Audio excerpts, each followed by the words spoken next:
కట్టి చూడు, పెళ్లి చేసి చూడు అంటారు. ఇల్లు కట్టడం అంటే ఎంత కష్టమో అట్లాంటిది. అయితే ఇల్లు కట్టలేక కొంటున్నారు. కట్టించినటువంటి వాళ్ళ దగ్గర కొంటున్నారు. ఇలా కొనేటటువంటి దాంట్లో స్తోమతకు మించి ఖర్చు పెట్టడానికి ఎవరు సిద్ధంగా ఉండరు. మామూలుగా ఇల్లు కట్టడం అన్నా, కొనటం అన్నా 100కి 99 మంది అప్పు చేసి ఓన్లీ ధనవంతులు బాగా కోటీశ్వరులు మాత్రమే చేతిలో ఉన్న డబ్బులతో కొంటారు. మిగతాదంతా కూడా ఈ రూట్‌లో నడుస్తుంది.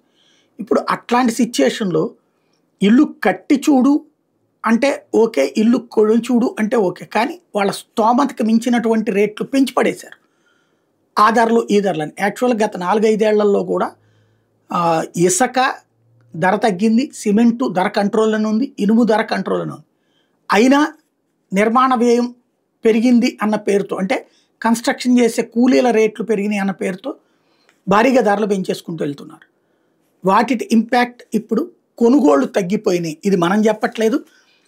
అన్రాక్ నివేదిక చెప్తోంది. హైదరాబాద్‌తో సహా దేశంలోని 7 ప్రధాన నగరాల్లో ఏడాది ఏప్రిల్, జూన్‌లో ఇళ్ల ధరల సగటున 11% పెరిగినాయి.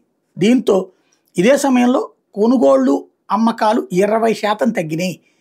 2024 ఏప్రిల్, జూన్‌లో 1,20,335 ఇళ్లు, ప్లాట్లు విక్రయమైతే ఏడాది ఇదే కాలంలో 96,285 మాత్రమే అమ్ముడుపోయినాయి.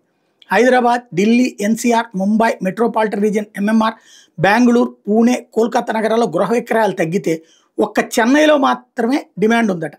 హైదరాబాద్లో ఇళ్ల అమ్మకాలు ఏకంగా 27% తగ్గిపోయినాయి. యుద్ధాల వల్ల కొనుగోలుదారుల సెంటిమెంట్లు కూడా దెబ్బతింది. ఇల్లు కొనేందుకు వేచి చూసే ధోరణి అవలంబించారు అన్నటువంటిది వీళ్ళు వేసే అంచనాలు.